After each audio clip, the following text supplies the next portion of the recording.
As we all know, the President of the Republic of Kenya, President William Ruto, is expected to make his first tour ever in the Mount Kenya region since the impeachment of Deputy President Rigathi Gachagua.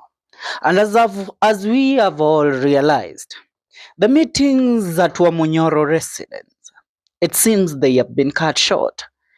The recent meetings that Gachagua usually publicized on his different social media platforms, it seems nowadays he isn't publicizing them.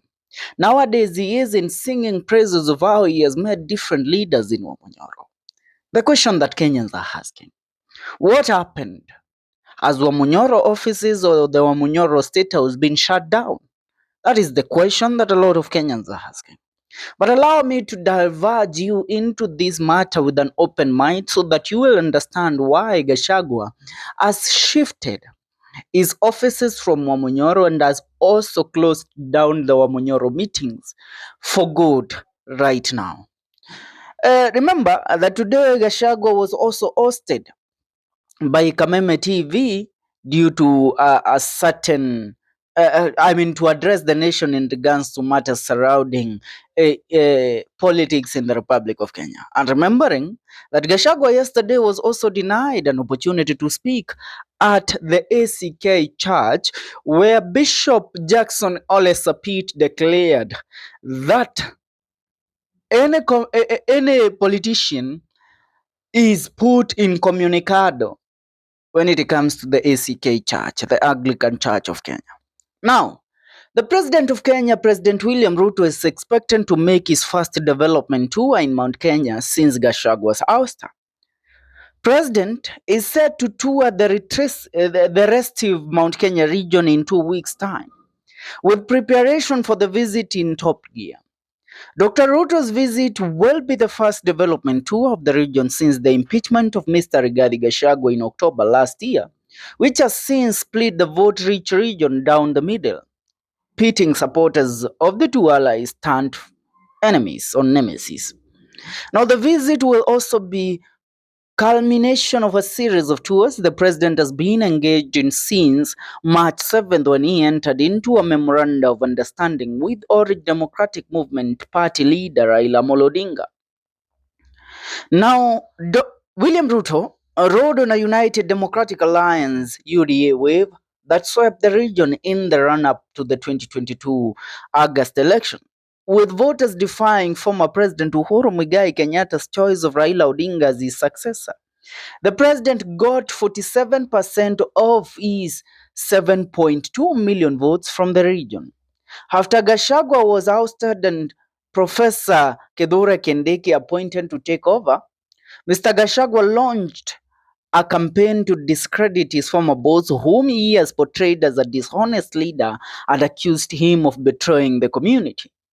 Gachagua has sworn to ensure Dr. Ruto becomes a one-term president as he prepares to launch his political party in May. However, President William Ruto's allies, led by Professor Kithure Kindiki, have defended the president, saying the former DP failed in his mandate to foster unity among Kenyans. In preparation for the tour of the region, Kithure Kindiki, on Thursday last week, held a meeting with 54 members of parliament from the region at his current residence, during which he is said to have asked leaders to be ready to welcome the president. Now, the MPs were from Laikipia, Nyandarua, Nakuru, Kiambu, Murang'a, Kirinyaga, Nyeri, Embu, Meru, and Tharaka Nithi counties, with the forum's agenda being to track progress of development projects and implementation of the government projects. Mr. Kirema Goshine, Imenti Central MP, who attended the forum, confirmed that the president will visit the region to launch several projects. And I quote him, "Yes, we are preparing for the president's tour, but we have not been briefed on the exact date and schedule of the visit." Adding that the president will launch projects that had stalled, but those that had funds set aside. In an earlier address, Kithure Kindiki said they would not allow the president to be humiliated by launching projects that later stalled. "I will be working with the CSs and other officials concerned with the project so that we are sure the project launched by the head of state has a budgetary allocation. We don't want embarrassing moments where the president launches a project and then it stalls midway." Another MP from Meru said President Ruto will tour the region in 3 weeks' time. The project to be launched have not been decided on, and that is what we are working on. Now, according to sources at the current Thursday meeting, President William Ruto will start his tour in Mount Kenya East region. The DP is said to have told leaders in the region to humble themselves and work with President Ruto's administration for the benefit of area residents. He said whereas other regions where the Kenya Kwanza administration did not have huge support were reaping the benefits of a close working relationship with the government, Mount Kenya region was lagging behind due to petty politics.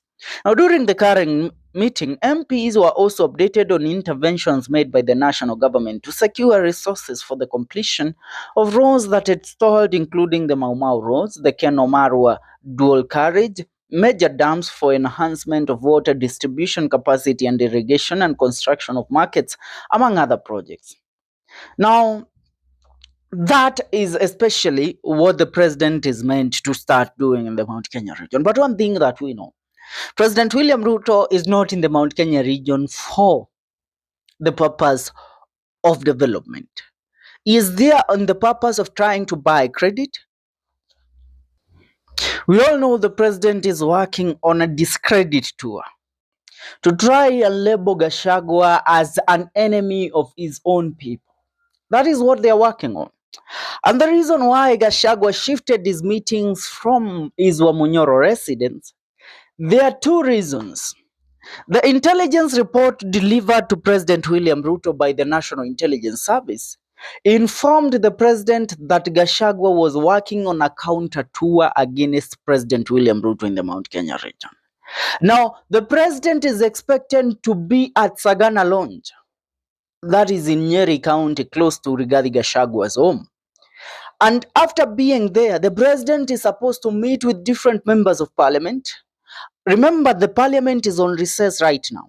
They will meet, discuss the way forward, and discuss on how to popularize the UDA again in the Mount Kenya region and discredit Rigathi Gachagua for the stalled projects in the Mount Kenya region.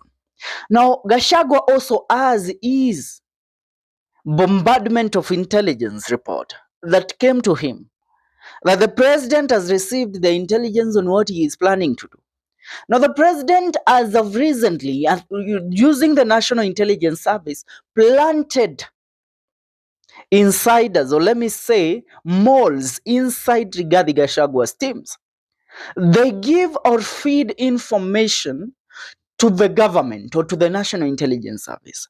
Once the information is fed to Newden Haji, the Director of National Intelligence Service, feeds this information to the president. And the president knows that in any way he will have a chance to, dismantle, disintegrate, disconfigure, and make this guy immobile in the Mount Kenya region. So the president, after realizing that Rigathi Gachagua is planning a counter tour, and why am I saying this? We all saw yesterday what happened. On Sunday, at the Anglican Church in Jogoo, the ACK Church, Rigathi Gachagua, together with the Nairobi Governor Johnson Sakaja, Makadara MP George Aladwa, the former Vice President Kalonzo Musyoka met in the church. And this led to the Archbishop of the Anglican Church, the ACK Church, Jackson Ole Sapit, taking to the podium and giving an order that the Church of the Anglican Church of Kenya, the pulpit of the Anglican Church of Kenya, will not again be used by politicians for their own political gain. And he said that neither Gachagua, nor Kalonzo, nor Sakaja, nor Alado were supposed to speak. Now, this was the first time that this thing happened in the Anglican Church. But what message was, what plan was being, what was the orchestration that was being carried out? I shall tell you the truth. This did not happen out of the blues. Sapit was given a call by the president he was told not to allow Gachagua to speak and Kalonzo. And to make it generally fair, Noah Sakaja was supposed to speak. Even Sakaja wasn't allowed to speak. Now, the reason why they couldn't allow Gachagua to take the podium and the mic is because they know Gachagua is a barking dog, a dog that is always holding on a bone that he can't let go. So Gachagua had taken that visit to that church yesterday with one purpose and one purpose alone: make sure that the president's tour in Nairobi, the last 5-day tour that President William Ruto did in Nairobi from Monday to Friday, was declared null and void through Gashagua's words. Tuko pamoja. That was the mission that Gachagua had yesterday. And so the president couldn't have given him a chance because he knows next week or next week but one, he shall be beginning another tour in the Mount Kenya region. And many people wanted to see Gachagua in Wamunyoro. Wamunyoro was declared the epitome of the new political agendas in the country. But Wamunyoro changed. Gachagua is currently a very secretive man. He has become so secretive in a way that he even avoids holding meetings at his current residence, that currently he holds meetings in different hotels around Nairobi County. Siku hizi afanye mikutano ya hadhara kama vile alikuwa akifanya.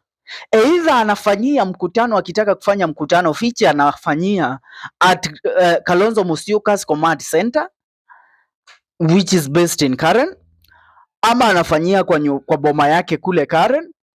If it's not in his home in Karen, he does the meetings at his hotel in Nairobi or at different other hotels where he books a reception and comes without letting anybody, without raising any red flags or any alarms. And your maana utaona those pictures and videos that used to be shared online of Rigathi Gachagua with different leaders in Wamunyoro, they stopped.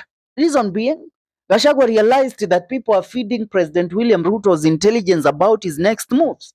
So Ruto's current plan in Sagana is what Gachagua knows. If this tour is to happen and he is quiet, then this tour will declare him a dead political outfit.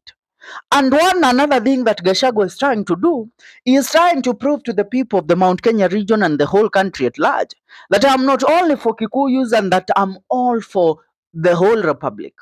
That my party will not only be located in Wamunyoro and Wamunyoro Express the way it was labeled, it will be a national outfit. Tuko pamoja. And that is why he has been trying so much to avoid the narrative of being associated with Kikuyus.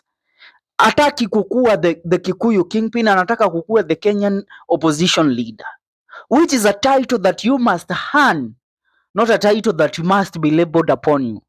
You know, the Mount Kenya people label him as their kingpin, but the country itself has not labeled him as the official opposition leader, because you have to go through hell for you to become the official opposition leader of this republic. The experience, the political expediency that Rigathi Gachagua has does not surpass the one that is held by a few individuals in this government. And that is why I am saying it's becoming hard and hard every day for Rigathi Gachagua to take up the mantle of becoming the official opposition leader. But he's working towards it. And I tell you, his counter tour against William Ruto in the Mount Kenya region in the coming 1 or 2 weeks will determine whether Rigathi Gachagua is up for the task. For now, we leave it there. Make sure you subscribe to our YouTube channel for more news and more trading stories.